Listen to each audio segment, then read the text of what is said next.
이제 우리 이론 문제 좀 봅시다.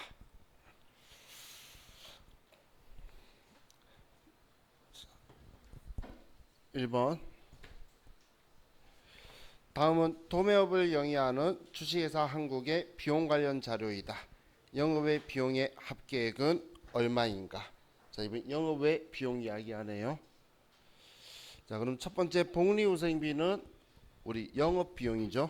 우리 500번, 800번 나눴던 건 영업 비용인 거예요. 그래서 얘는 아니고, 오른쪽에 감가상각비는 얘도 영업 비용이죠. 우리 500번 대 800번 대 나누는 거니까. 자, 다음 이자 비용은 우리 영업외 비용이니까 얘 150만 원은 영업외 비용이고, 자, 다음 외환 차손도 영업외 비용이죠. 자, 100만 원도 영업외 비용이고, 재고자산 감모 손실, 정상 감모는 매출 원가 영업 비용인데 비정상 감모는 영업외 비용이니까 150만 원은 영업외 비용이고, 급여는 우리가 800번 대 영업 비용이죠. 그러면 이 세 개를 합치면 400만 원이 되어서 답이 1번이 되겠네요.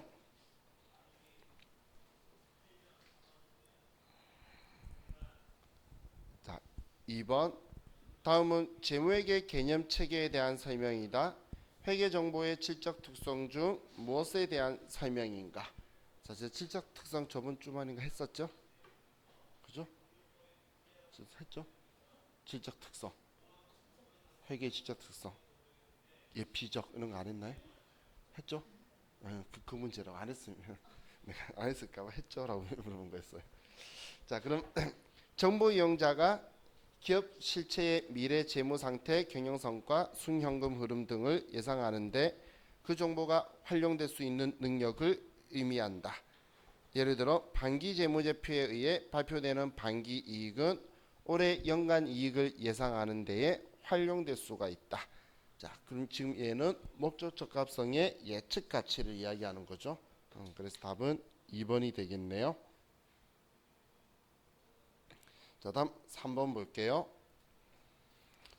자, 다음 중 자본에 대한 설명으로 옳지 않는 것은, 자, 1번 이익잉여금을 자본 전입하는 주식 배당 시 자본금은 증가하고 이익잉여금은 감소한다.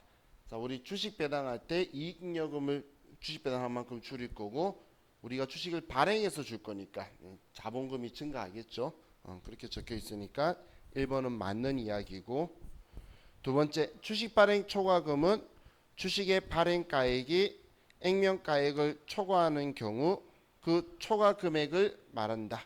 우리 액면가액보다 더 많이 받은 부분을 우린 주식 발행 초과금이라고 표현하는 거죠. 그래서 2번도 맞고, 3번 기말 재무상태표상 미처분 이익잉여금은 당기 이익잉여금의 처분사항이 반영되기 전 금액이다. 자, 이게 무슨 말인지 이해가시나요? 자, 우리가 12월 31일 날 미처분 이익잉여금이 있었어요. 그게 우리 또 전년도에 예를 들어서 19년도에 말에 미처분 이익잉여금을 정리를 했어요. 이거는 2018년 이제 우리가 안 쓰고 남은 넘어온 2월 이익잉여금하고 2019년도에 번 당기순이익하고 합쳐서 올해 미처분 이익잉여금이라고 적어 두겠죠.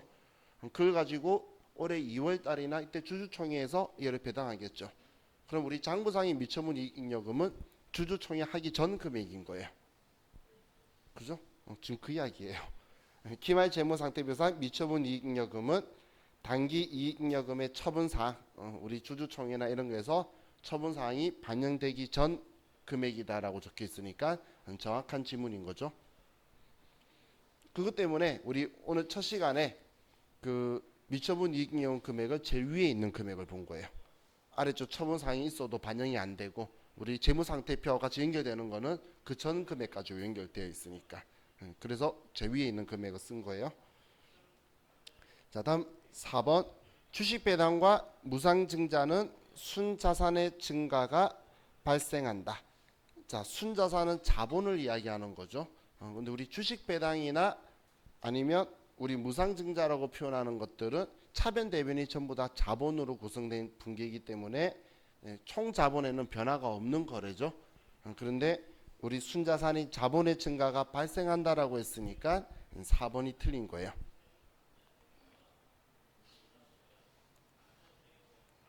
자, 다음 4번. 다음 사항 중 재고자산에 포함되는 금액은 얼마인가? 단 미착 상품은 모두 매입하는 상품으로 운송 중에 있는 것으로 가정한다. 자, 그럼 첫 번째 미착 상품이 있는데 도착지 인도 조건이래요. 그럼 도착지 인도 조건이면 운송 중인 건 아직 도착 안 한 거니까 내 거 아니죠. 그래서 얘는 빼고, 두 번째 미착 상품 중에 선적지 인도 조건, 이거는 운송 중이라는 건 선적했으니까 운송 중이겠지. 그럼 이건 내 거고, 다음 위탁 상품이 있는데 수탁자 창고에 보관됐대요. 그럼 수탁자가 판매하지 않은 재고자산은 내 재고자산이니까 이 5만 원은 포함해야 되고, 시송품은 구매 의사 표시가 없음. 구매자가 구매 의사 표시하지 않은 건 내 거죠. 표시했을 때 빼는 거니까. 그리고 5만 원도 내 거네요. 그래서 세 개가 내 거니까 5만 원씩에서 15만 원이 답이 되겠네요.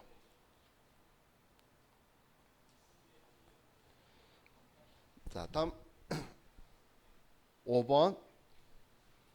다음 거래를 모두 반영하였을 경우 나타날 결과에 대한 설명으로 옳은 것은, 자, 아래 보기 보니까 전부 다 단기 순이익 이야기하고 있죠. 그러면 수익 비용이 어떻게 처리되는지를 보면 되겠네요. 자, 6월 1일 날 시장성 있는 주식회사 세무의 주식, 세무의죠. 자, 세무의 주식 100주를 단기간 보유할 목적으로 주당 5,200원에 취득하였다. 단 취득 과정에서 수수료 만원이 발생하였다. 자, 그럼 여기에 수익이나 비용 계정 과목 나오는 거 있나요? 그렇죠. 수수료 비용이 영업의 비용으로 만원이 나오겠죠. 수수료 비용이 만원이 나와요. 자, 다음 8월 1일 날 주식회사 세무로부터 중간 배당금으로 주당 300원씩 수취하였다. 그럼 주당 300원인데 6월 1일 날 몇 주를 샀죠? 100주면 3만 원은 배당금 수익으로 받았겠죠. 그럼 배당금 수익 영업의 수익이 되겠죠. 자, 이해가나요? 왜 3만 원 됐는지? 주당 300원씩 100주를 위해 샀었으니까. 자, 다음 9월 1일 날 주식회사 세무의 주식 100주를 전부 다 내 주당 5,100원에 처분하였다. 자, 그럼 이걸 우리가 사올 때는 얼마에 사왔죠? 주당 5,200원에 사왔죠. 그런데 지금 얘를 5,100원에 판 거죠. 그럼 주당 100원 손해 봤는데 100주니까 만원 손해 받겠네요. 그럼 단기 매매 증권 처분 손실이 만원이 되겠죠. 이해가셨나요? 자, 그럼 지금 일어난 것들 보면 처음에는 영업외 비용으로 만원의 수수료 비용이 있었고, 수수료 비용이, 두 번째는 배당금 수익이 3만 원이 있었고, 세 번째는 단기 매매 증권 처분 손실로 만 원이 나오겠죠. 분기 안 해도 이해가시죠? 그럼 이거 순액으로 하면 결론은 만 원이 더하기 플러스가 나오겠네요. 그래서 단기 순이익이 만 원 증가한다. 그 답은 3번이 되겠네요.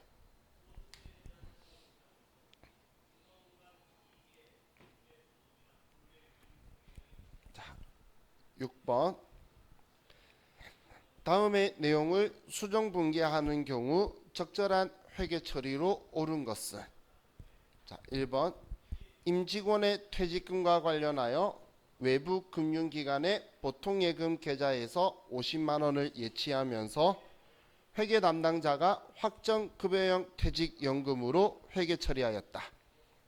그러나 기업은 퇴직금을 확정기여형 퇴직연금으로만 운영하고 있다. 자, 그럼 지금 확정기여형으로 해야 될 걸 확정급여형으로 잘못했다는 거죠. 자, 그럼 우리 잘못된 회계 처리는 개정하면 뭐라고 쓴 거죠? 확정 금형 잘못 처리한 거. 그래서 퇴직연금 운용자산이라 처리했겠죠? 그럼 납부할 때 얘를 차변에 써요? 대변에 써요? 납부할 때 차변에 써뒀겠죠? 근데 이걸 지금 이제 퇴직급여로 바꿔줘야 되잖아. 그럼 지우려면 대변에 보내야 되겠죠. 일단 그럼 대변에 퇴직연금 운용자산이 어떻게 하나밖에 안 보일까? 근데 자, 그럼 이제 걔 치우고 차변에 제대로 된 계정 과목인 퇴직급여로 바꿔주는 거니까 답은 3번이 되겠죠. 왜 대변에 퇴직연금 운용자산이 왔는지 이해가시죠? 얘를 바꿔줘야 되니까 지우려고. 자, 다음 7번 볼게요. 자, 다음은 주식회사 서울의 제7기 재고자산 관련 자료이다. 선익선출법에 의한 기말 재고자산 금액은 얼마인가? 자, 이렇게 나오면 먼저 매출을 찾으세요. 매출 몇 개 팔았죠? 20개 팔았죠? 그럼 이제 우리 선익선출법이니까 그럼 제일 위에 있는 것부터 팔았다는 거죠. 먼저 들어온 게 먼저 팔렸다. 그러면 기초가 20개니까 얘가 다 팔렸다는 거죠. 그럼 이제 그 20개는 없어진 거고. 근데 물어본 건 기말재고자산이니까 남아있는 건 3월 14일 날 산 거 10개인데 이때는 120원에 산 게 남아있고, 두 번째는 11월 12일 날 10개 샀는데 이때는 140원짜리가 남아있다는 이야기죠. 그러면 1200원, 1400원 합치면 2600원이 기말 재고자산이 되겠네요. 그래서 답은 4번이 된다.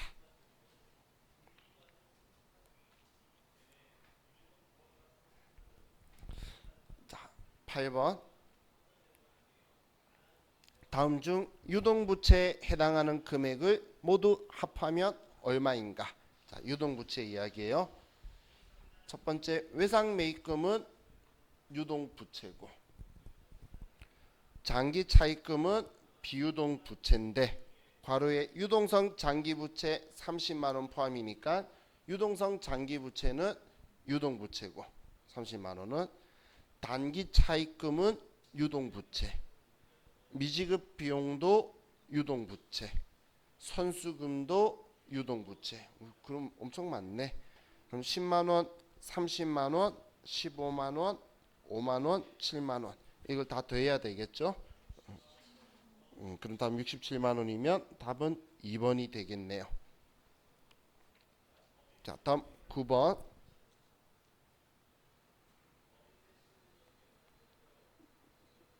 자, 회사는 제조간접비를 직접 노무시간을 기준으로 배부하고 있다. 당해 제조간접비 배부 차이는 만원 과대 배부되었다. 단기말 현재 실제 제조간접비 발생액은 4만원이고 실제 직접 노무시간이 2000시간일 경우 예정 배부율은 얼마인가? 자, 그럼 먼저 예정 배부액부터 알아야 되겠죠. 자, 실제 제조간접비 발생액이 4만원인데 우리는 만원 과대 배부했대요. 그럼 예상은 얼마 했다는 이야기죠? 5만원 했다는 이야기죠. 과대 배부 많이 예상했다 그 이야기잖아요. 자, 그럼 예정 배부액이 5만원인 거 알겠죠? 그럼 5만원인데 실제 노무시간이 2000시간이라는 건 예정 배부율이 25니까 5만원이 나왔겠지. 그래서 답은 1번이 되겠네요. 안 써도 되겠죠? 자, 다음 10번.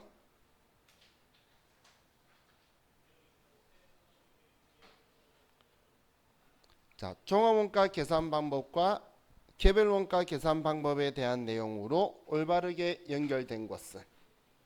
자, 1번 핵심 과제. 자, 종합원가 계산 방법은 핵심 과제가 완성품 환산량 구하는 거고, 개별원가 계산은 제조 간접비를 어떻게 배부할 거냐.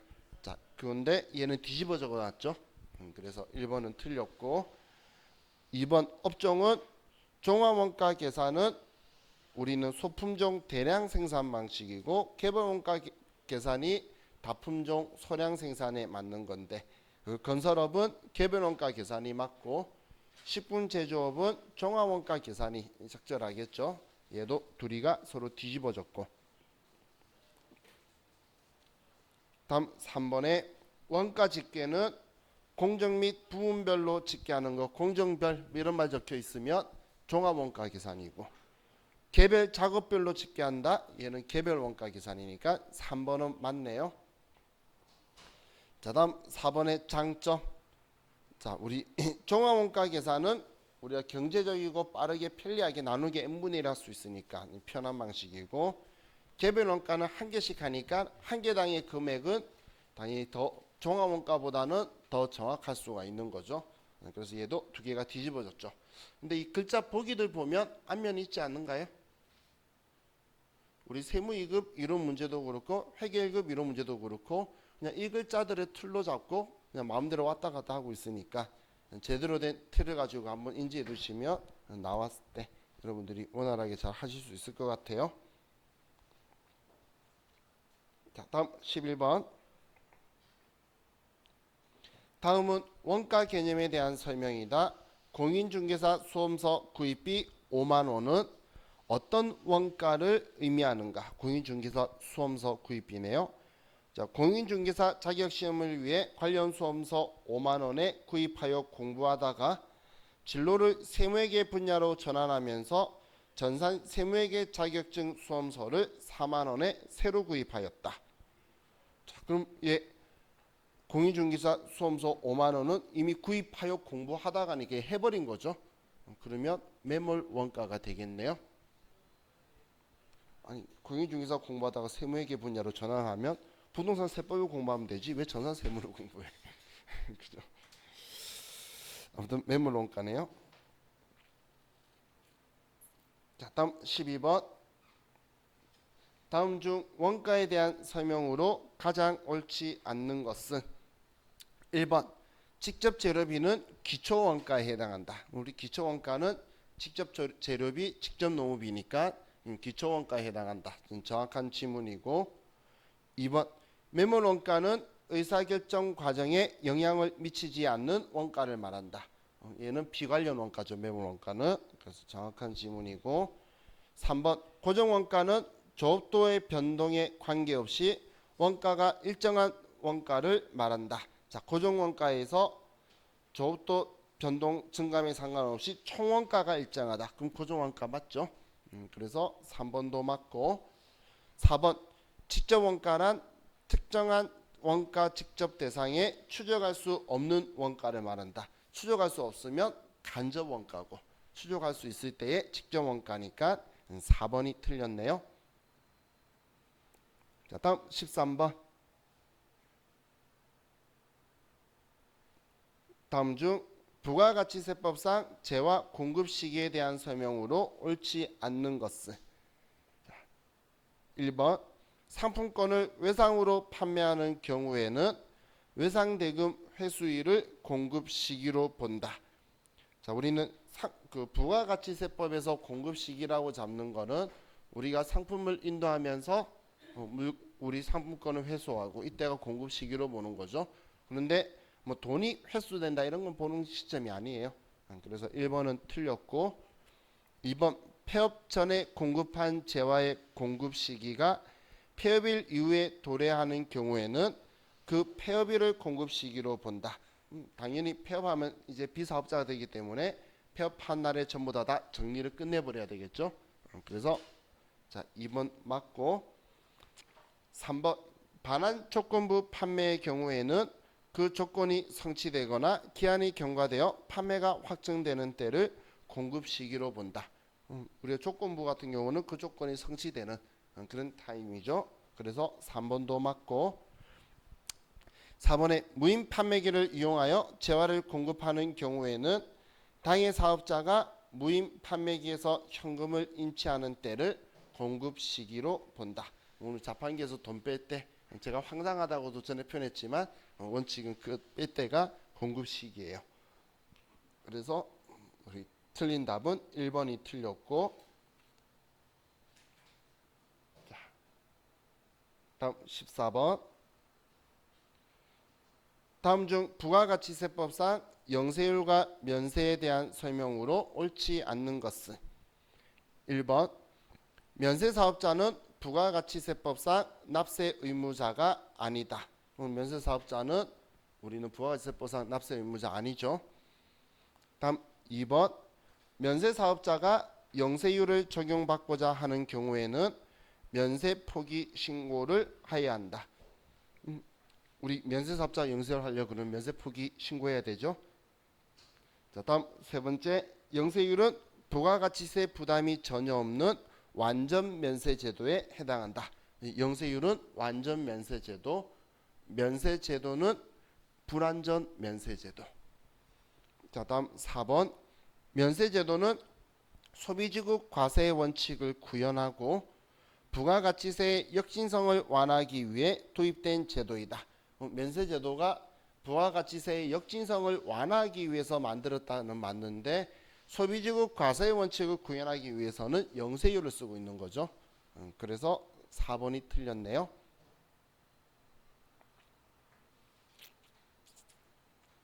자, 다음 5번 당사는 5월 1일부터 5월 31일까지 공급한 금액을 모두 합하여 작성 연월일을 5월 말일자로 세금계산서를 발급하기로 하였다. 부가가치세법상 세금계산서는 언제까지 발급하여야 하는가? 자, 얘 언제까지 해야 되죠? 그래서 다음 달 10일이니까 6월 10일까지. 그래서 답은 2번이 되겠죠? 자, 우리 이런 문제도 보니까 상대적으로 좀 할만하죠? 느낌이.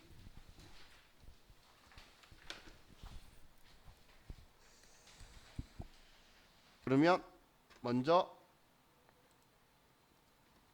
정기분 재무상태표로 들어가서 여기는 기초정보관리 한 군데 다 같이 들어와 있죠. 자, 첫 번째 유동자산 금액하고 보니까 유동자산이 전체가 틀린데 그죠?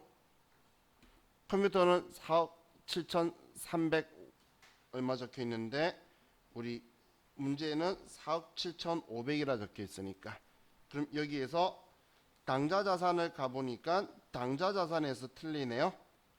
그럼 당좌 자산 제일 위에 적혀 있는 게 현금이니까 여기서부터 좀 봐야겠어요. 자, 현금은 9,521치하고 당좌예금 2,621치하고 보통예금 1억 5,501치하고 단기매매 증권 1,243만 원 일치하고 외상매출금 5천만 원인데 외상매출금에 대손충당금 50만 원이 없다. 그죠? 자, 그러면 이 사이에 넣을 게 아니고 제일 아래 칸에 가서 제일 아래 칸에 지금 외상매출금 108번이라는 거 보이죠? 그럼 다음 번호에 대손충당금에서 50만 원을 쓰고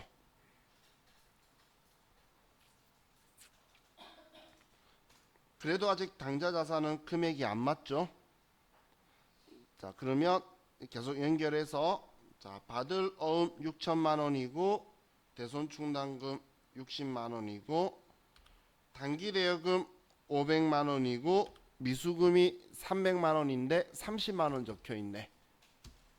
그래서 미수금 300만 원으로 금액을 수정해 주고 당좌 자산 보니까 금액이 일치하죠.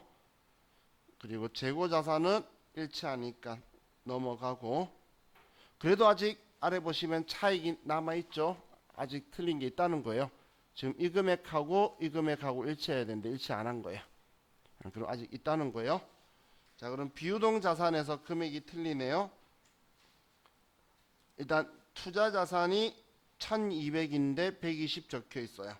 그래서 문제의 투자 자산 계정 과목 보니까 장기 대여금이네요.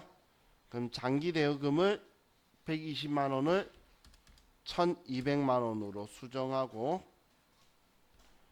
자, 다음 우리 유형자산 금액이 1980, 무형자산 1500, 기타 비유형자산 2000 그렇게 해서 자산 총계하고 부채 자본의 총계 일치하니까 아래에 차익도 없어졌죠.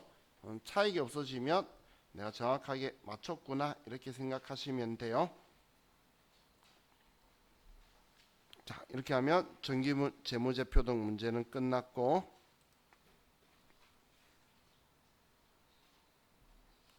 자, 다음. 아이고, 이게 왜 나왔어?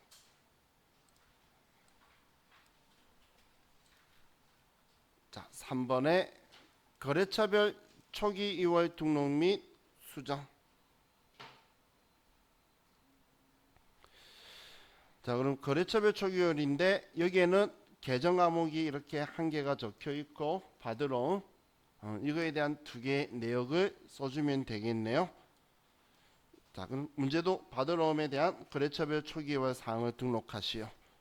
자, 그럼 우리 거래처별 초기 2월로 가서 받으러옴 가서 더블 클릭이나 탭키를 누르면 창이 바뀌어서 나오고, 자, 이제는 우리 문제에 적혀 있는 거 보고 쓰는 거예요. 첫 번째 혁규 유통.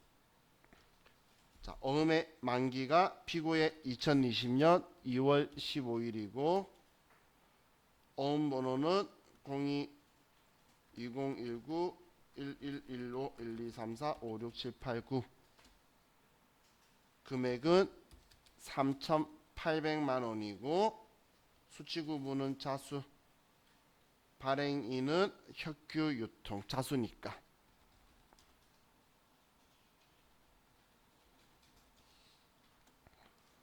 자, 배선은 아니고 발행 일자는 2019년 11월 15일, 거래일자도 동일하게 2019년 11월 15일이라고 적혀 있어서 동일하게 쓴 거예요. 자, 어음 종류는 전자어음이고 지급기간은 우리은행, 지점은 서대문 지점이다.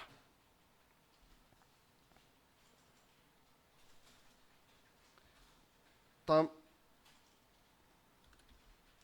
106번 준아울렛. 만기는 2020년 3월 20일. 어음번호는 004-2019-1220-1234-56789.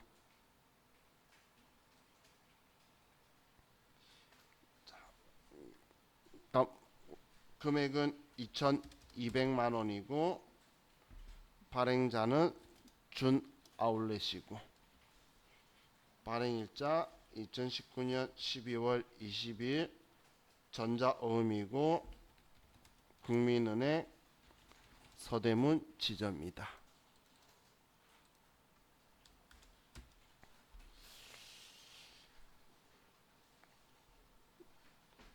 자, 그냥 보고 쓰는 수준인 거죠.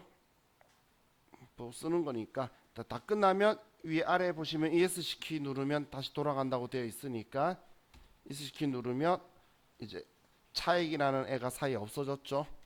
그럼 재무상태표에 있는 금액이랑 똑같은 금액을 우리가 썼다는 거예요. 다음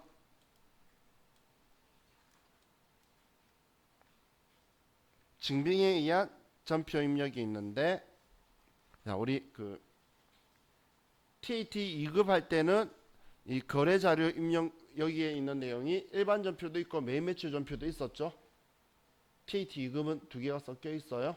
그런데 FAT 1급은 거래 자료 입력은 일반 전표 문제예요. 얘는 자, 그럼 첫 번째 증빙에 의한 전표 입력에 2020년분 자동차세 신고 납부서가 있네요.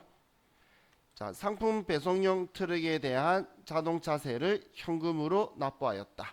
거래 자료를 입력하시오. 자, 우리 수납인 하고 보니까 2020년 1월 31일이라고 적혀 있고 납부할 세금은 38만 5,650원. 자, 그럼 우리 자동차세는 계정 과목이 뭐죠? 그렇죠. 매년 반복적으로 내는 거라서 세금과 공가, 세금과 공가, 그럼 이걸로 되겠죠. 자, 그럼 날짜 1월 31일 날 일반 전표 1월 31일 날 우린 차변에 세금과 공과금 800번대로 자, FAT 1금은 500번대 쓸 일 없어요. 그리고 현금으로 지급했다.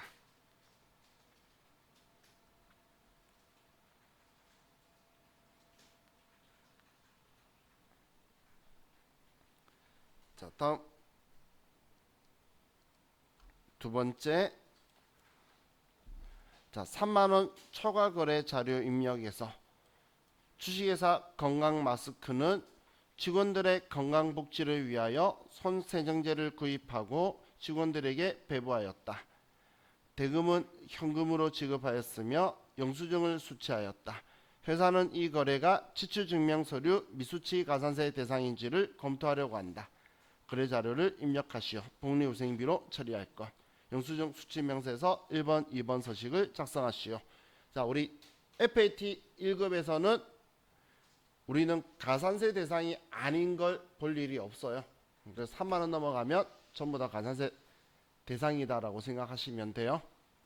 자, 그럼 먼저 거래 자료 복리후생비고 현금이다라고 적혀 있으니까 20만 원으로 자, 일반 전표에 날짜 2월 11일자로 차변에 800번대 복리후생비 대변에 현금 20만 원이다. 이걸 먼저 쓰고 자, 그리고 이제 영수증 수취명세서로 가서 영수증 보고 거래일자 2020년 2월 11일 우리 주식회사 모두 다 마트 최민주 사업장은 서울특별시 서대문구 중정로 7길 19-7 중정로 3가 사업자 등록번호 거래 금액은 20만 원이고 자, 여기에 구분에는 지금 가산세 대상 아닌 거 들어오는데 FAT 1급에는 여기 선택할 일이 없다는 거예요. 자, 그럼 계정 코드는 방금 복리후생비라고 쓴 거고 복리후생비 썼으면 이제 영수증 수취명세서 1번에 가서 오른쪽에 여기 20만 원 들어왔네. 여기에 들어오면 가산세 대상. 그럼 잘 들어왔죠? 이렇게 하고 창 닫으면 닫으면서 저장하시면 자, 얘는 끝이에요.